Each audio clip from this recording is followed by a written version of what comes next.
penundaan ini artinya kan memang dalam hal ini jaksa ya kurang serius menurut kami dalam membuat tuntutan. Padahal sebenarnya kan dasar tuntutan itu kan ya salah satunya dari dakwaan kemudian fakta persidangan. Jadi menurut kami ya apa susahnya menyusun itu semua.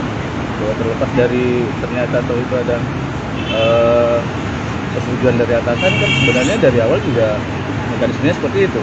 Artinya menurut kami harusnya tidak ada alasan untuk ditunda lagi.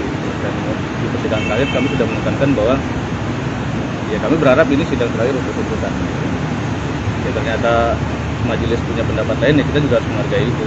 Kita juga sudah nggak bisa kita walaupun punya pendapat dan kita punya pendirian dan dasar hukum kalau majelis itu punya pertimbangan ya kita harus menghargai itu. Jadi kita harus cukup dalam apa yang disampaikan dari majelis.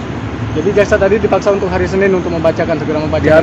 Diharuskan hari Senin untuk segera membacakan. Karena kalau tidak di hari Senin, maka hitung-hitungan untuk tahanan, kemudian menurut perhitungan majelis hakim juga nanti awal itu terlewat kan persidangan di acara pidana kan ada tengah waktu yang harus kita hargai dan harus kita ikutin.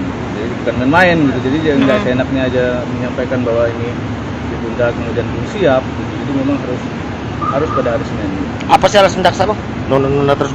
Ya alasannya biasa, mereka belum siap untuk menyusun tuntutan kan seperti itu. Kemudian tadi juga majelis juga menyampaikan bahwa di kejaksaan kan ada birokrasi ke atas yang mungkin juga harus dipertimbangkan seperti itu. Oke. Nama lengkap Bang? Tunda. Andi Karson. Andi Karson. Ya.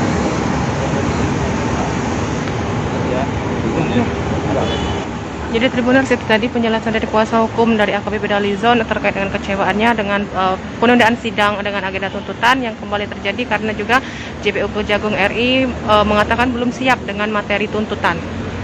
Sekian laporan dari kami wartawan tribunsunsel.com.